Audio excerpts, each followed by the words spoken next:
Good evening, everyone. Good evening. Good evening.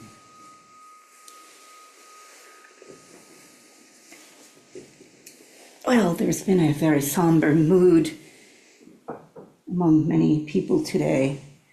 And the first thing I received in my mailbox this morning came from my daughter in Switzerland. And this is, I wanted to read this. This is going around. I got this from several other people later in the day. It's by Rebecca Solnit from her book, Hope in the Dark. Rebecca Solnit is maybe loosely connected to San Francisco Zen Center.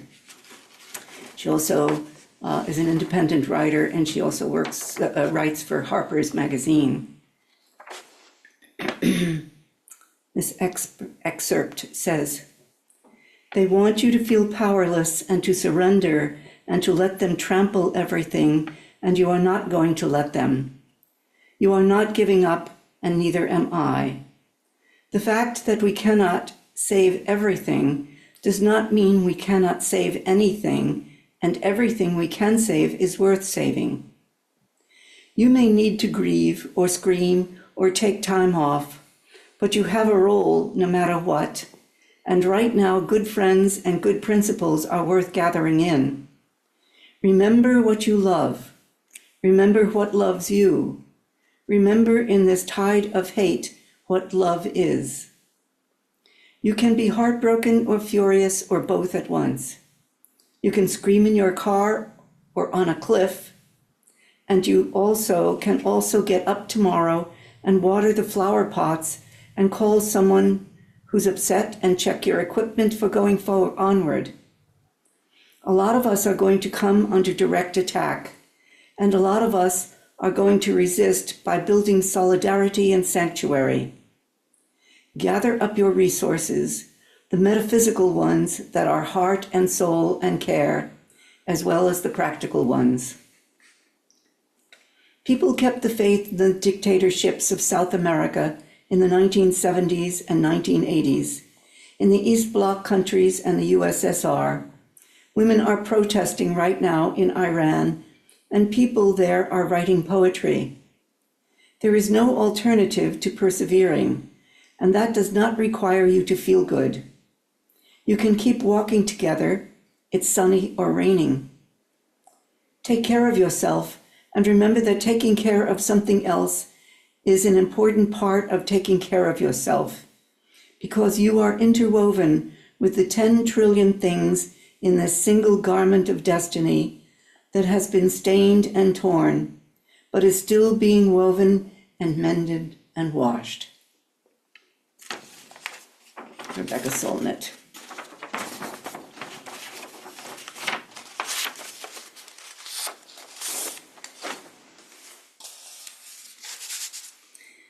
So I wanted to try to speak a little bit tonight about the nature of community and culture.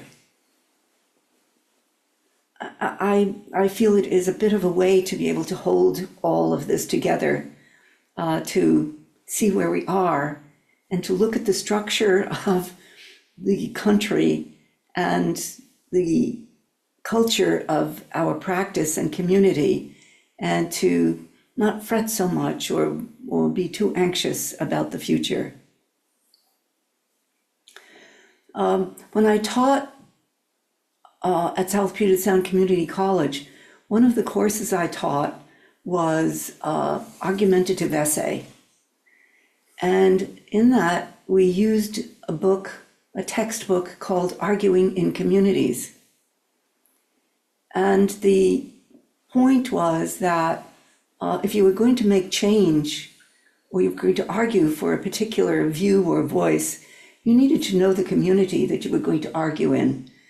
You couldn't argue from outside without any understanding. So you would examine the community, understand how it worked and operated, and then present the argument for or against whatever view you were taking. I still think it was a wonderful text, and I learned so much from it. So when we look at our situation in this country, and by the way, I am speaking a little bit from the cultural views by Edith Stein, who was a German philosopher, phenomenologist. She was born a Jew, and then and she got a doctorate in phenomenology with the philosopher Husserl, and she began to read Saint Teresa of Avila. She converted to Catholicism, entered a Carmelite monastery in Germany, and when World War II broke out, she was sent to the Netherlands in hopes that her life would be saved. But it was found out and discovered that she had been a Jew, and so she was captured and with her sister died in the gas chamber, was killed in the gas chamber, I think in Birkenau. She was made a saint in the Catholic Church in the late 90s, I believe. Her writing on cultural understanding is quite interesting. So a little bit I borrow just a little from her words, her teaching, as she understands the nature of community. So we have this mass of the whole United States that we are a part of, and yet we're not particularly related to the people who are in various parts of the country. We dress the same and look the same, perhaps. We maybe even eat the same foods, but we don't interact. We don't know who they are. So that's a kind of a mass out there that is not really counted as community, but yet it is interactive in the sense that what we do or they do or whatever we do together does influence one another.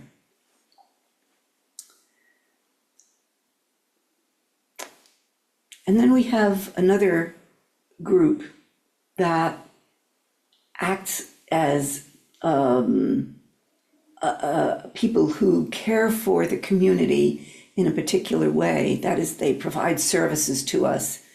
They are there really for the welfare of people, for being able to get them into the right situation. For instance, if somebody moves to Olympia, they might go to a real estate agent to say, could you help me find a place to live? And the agent then would be working on behalf of the whole community to help this person become situated. And so that's another function. These are people who function for services for us, and they are not necessarily a community. And a community is something else.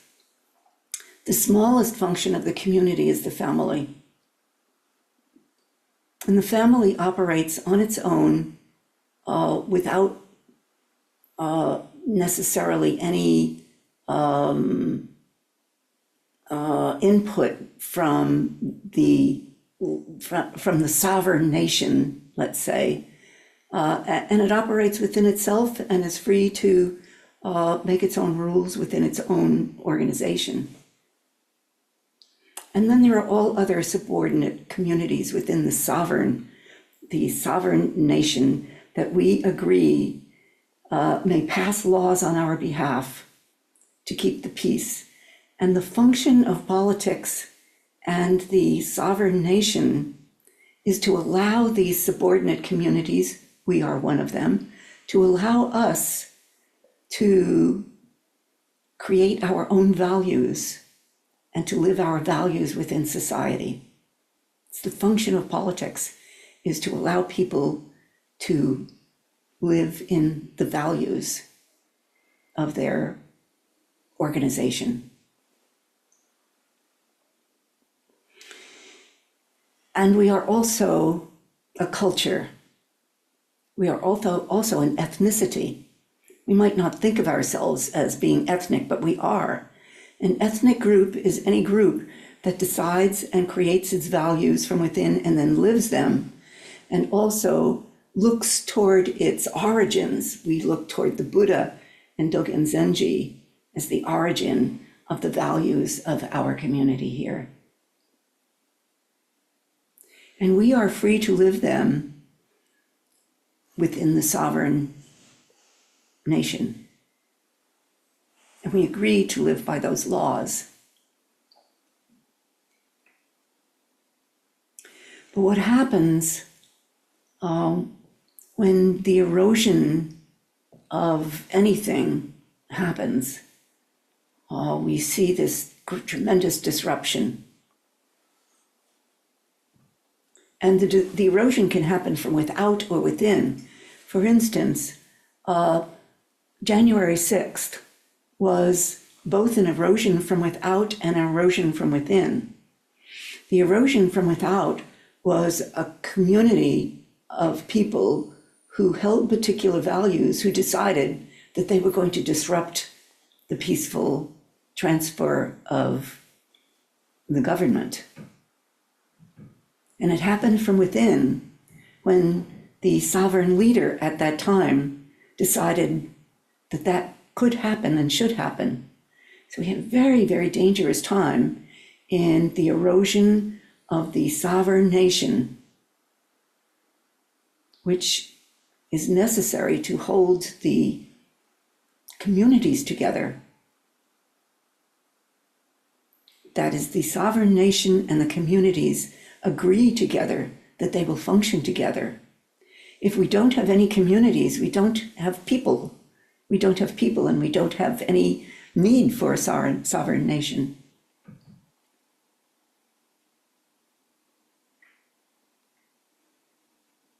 So we can see other erosions happening in this. For instance, it may become very difficult for communities who hold particular values, sacred values, to be able to respect somebody who is being elevated to a very, very high position in the government, who would call a sitting vice president trash.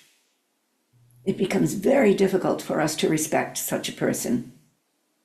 Or for another who is seeking the highest position in the sovereign nation, to call this other vice president stupid, for instance.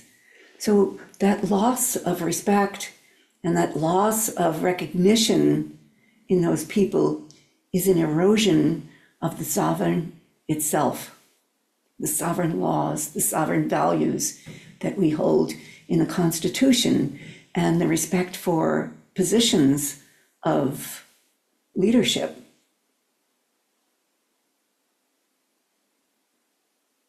And my friends, as we know, everything is temporary.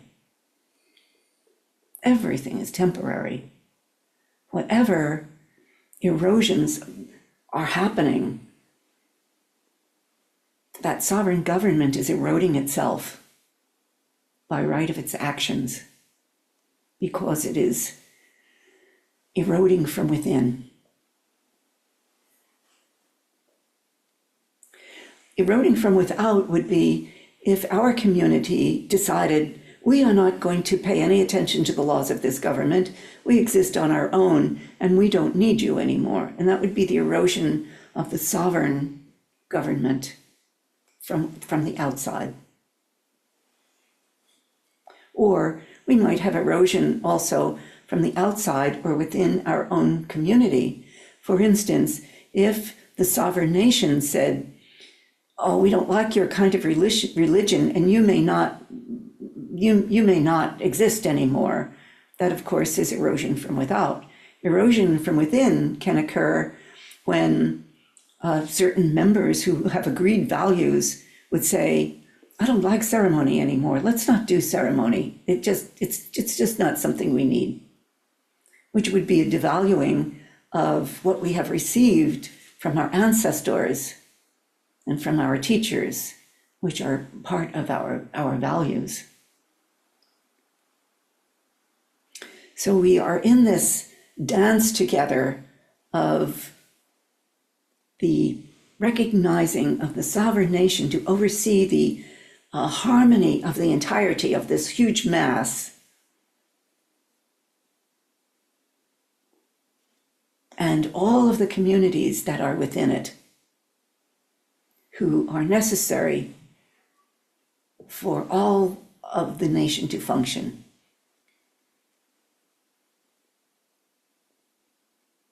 But if we look at it simply, it seems to me anyway, that if we look at it in this way, in the functionality of it, and we can see the actions of various actors, we are able to see what is happening and what is being done without being too affronted by it or taking it too hard or too personally.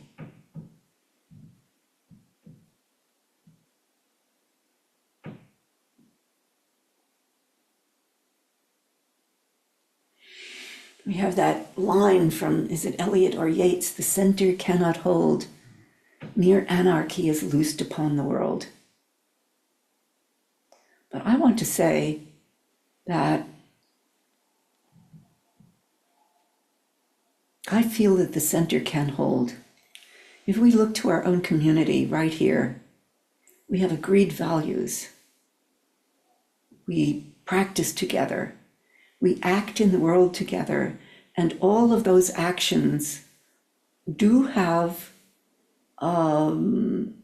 repercussions, do have resonance in the mass without our even knowing it.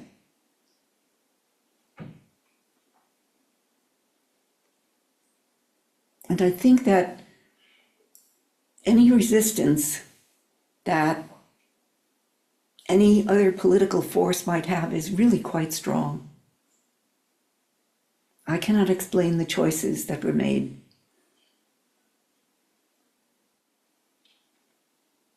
So we will be quite tested in terms of our equilibrium. But this is where we place our center of gravity. This is our center of gravity, our spiritual center of gravity, and this is what we hold.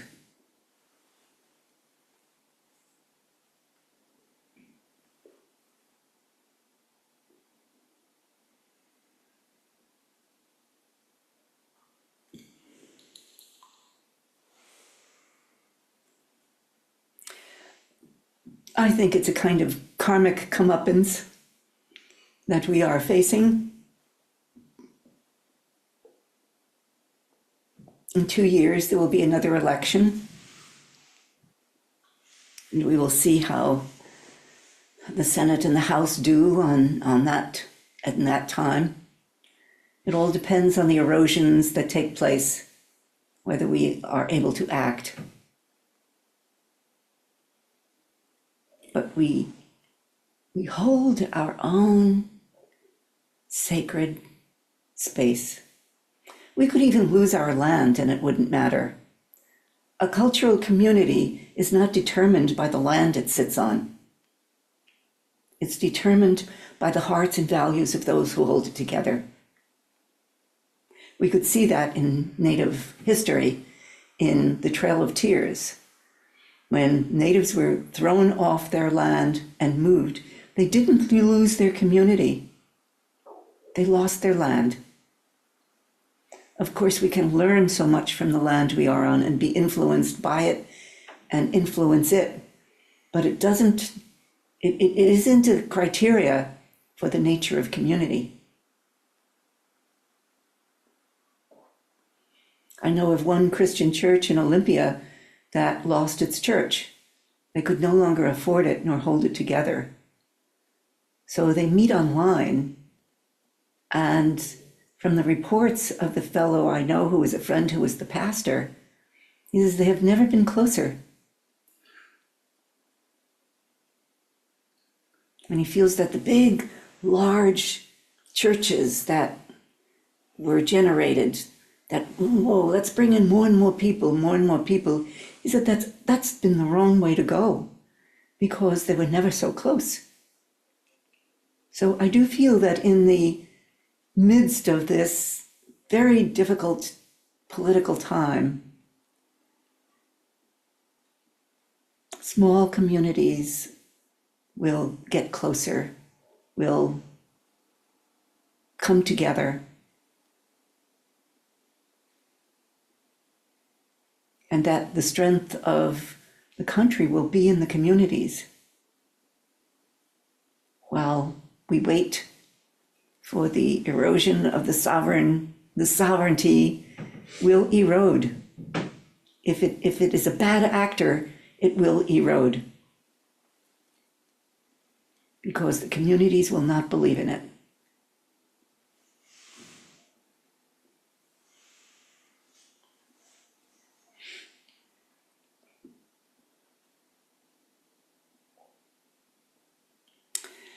So I have only those things to say.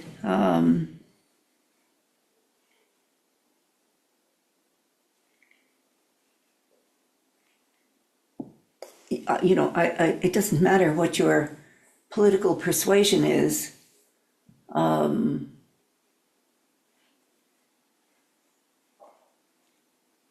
Simply that when laws are passed that, for instance, diminish the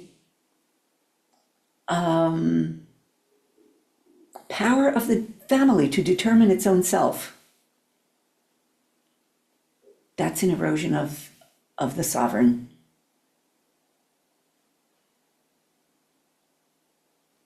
That's a very breakup of the family itself that cannot choose its own size and its own determination.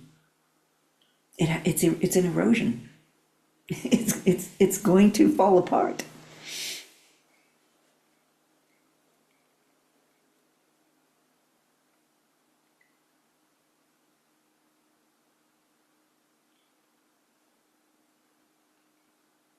So the free determination of communities to be able to determine its own values, to be able to function in an autonomous way is necessary to a healthy country. The family is the first.